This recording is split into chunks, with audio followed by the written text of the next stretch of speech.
اللہ پاک کی کرو رحمت ہو ہماری امی جان حضرت سیدتنا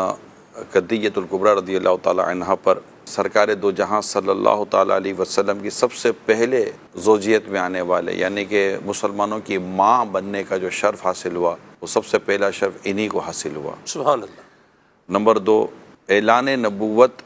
کی اطلاع، یعنی ظہور نبوت کا جو معاملہ تھا وہ سب سے پہلے آپ ہی کو اس کی اطلاع ملی۔ جب آپ غار مبارک سے سرکار صلی اللہ علیہ وسلم گھر تشریف لائے تو آپ نے انہی کو اطلاع دی، اور یہی پھر آپ کو ورقہ بن نوفل کے پاس لے کر گئیں۔ پھر یہ کہ نبی پاک صلی اللہ علیہ وسلم نے آپ کی حیات تک، جب تک آپ دنیا میں رہیں، کسی اور سے شادی نہیں کی، اور سب سے زیادہ عرصہ جنہیں نبی پاک صلی اللہ علیہ وسلم کی زوجیت میں ملا وہ آپ ہی ہیں۔ کم و بیش 25 سال آپ نے سرکار دو جہاں صلی اللہ علیہ وسلم کی زوجیت میں گزارے، یعنی آپ بطور بیوی رہی۔ پھر آپ کا انتقال ہو گیا 10 رمضان مبارک کو، اور آپ کے انتقال پر اس سال کو غم کا سال کہا گیا ہے۔ رسول اکرم صلی اللہ علیہ وسلم کے ایک شہزادے حضرت ابراہیم رضی اللہ تعالیٰ عنہ، ان کے علاوہ ساری کے ساری اولاد یہ حضرت خدیجہ رضی اللہ تعالیٰ عنہا سے ہوئی ہیں۔ خود خاتون جنت بی بی فاطمہ رضی اللہ تعالیٰ عنہا انہی کی شہزادی ہیں، اور پھر انہی سے سیدوں کا سلسلہ چلا، سادات کا سلسلہ چلا، یعنی کہ امام حسن امام حسین رضی اللہ تعالیٰ عنہما، اور ان کی امی جان بی بی فاطمہ رضی اللہ تعالیٰ عنہ، اور ان کی امی جان حضرت خدیجہ رضی اللہ تعالیٰ عنہ، یوں سید و سادات کی یہ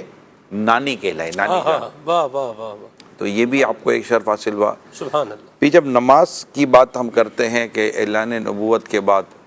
جو سب سے پہلی نماز اور رسول اکرم صلی اللہ علیہ وسلم کے ساتھ پڑھنے کی سعادت جنہیں حاصل ہوئی، یہ بھی ام المومنین ہے۔ سب سے پہلے نماز انہوں نے، اس کے بعد حضرت مولا علی رضی اللہ تعالیٰ عنہ کو یہ سعادت حاصل ہوئی ہے۔ اور دوسرا یہ کہ عورتوں میں سب سے پہلے ایمان لانے والی بھی حضرت ام المومنین سیدتنا خدیجۃ الکبریٰ رضی اللہ تعالیٰ عنہا ہیں۔ تو اس کے علاوہ اور بھی آپ کی کئی خصوصیات کتابوں میں لکھی ہوئی ہیں، بس یہ کہ خصوصیات ہی خصوصیات ہیں، مطلب اس سے بڑھ کر کیا خصوصیت ہوگی کہ رسول اکرم صلی اللہ علیہ وسلم آپ سے بے انتہا، جی ہاں بے انتہا آپ سے محبت فرماتے، اور آپ کے دنیا سے جانے کے بعد بھی آپ کا ذکر کیا کرتے تھے اللہ، اور اور بڑا یاد کرتے تھے۔ اور خود ام المومنین سیدتنا خدیجہ الکبریٰ رضی اللہ تعالیٰ عنہ کی ایک شان یہ ہے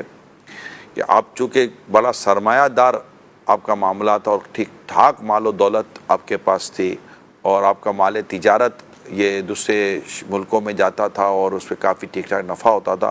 اور وہیں سے رسول اکرم صلی اللہ علیہ وسلم کا تعارف آپ کے سامنے آیا، اور آپ ہی نے پیغام بھجوایا نکاح کا، اور وہ نکاح کا پیغام قبول ہوا، اور آپ زوجیت میں داخل ہوئیں۔ آپ اس سے پہلے آپ کے شوہر تھے، وہ انتقال کر گئے تھے، اور بھی کئی پیغامات آپ کو آتے تھے، لیکن آپ کسی پیغام کو قبول نہ فرماتے، کیونکہ ان کو مقدر میں ام المومنین لکھنا تھا، اللہ پاک نے ان کا انتخاب فرمایا ہوا تھا۔ ان کے لیے ایک ایسا جنت کا گھر ہے جس میں شور نہیں ہے، لفظ شور ہے، یہ شور کا لفظ ہے نا، اس پر ماشاءاللہ ہمارے شارحین نے بڑی پیاری بات لکھی کہ آپ رضی اللہ تعالی عنہ نے وہ گھرانہ بنایا رسول اکرم صلی اللہ علیہ وسلم کی زوجیت میں کہ جس میں سکون تھا، اور جس میں کسی قسم کا شور وغیرہ نہیں تھا۔ میں قربان جاؤں۔ اللہ پاک نے انعام میں آپ کو جنت کا بھی ایسا محل عطا کیا ہے کہ جس میں شور نہیں اور سکون ہی سکون ہے۔ جب تک آپ حیات رہی ہیں انتہائی درجے کی تعظیم کرتی رہی ہیں، انتہائی درجے کی تعظیم میں آپ نے وقت گزارا ہے رسول اکرم صلی اللہ علیہ وسلم کے ساتھ۔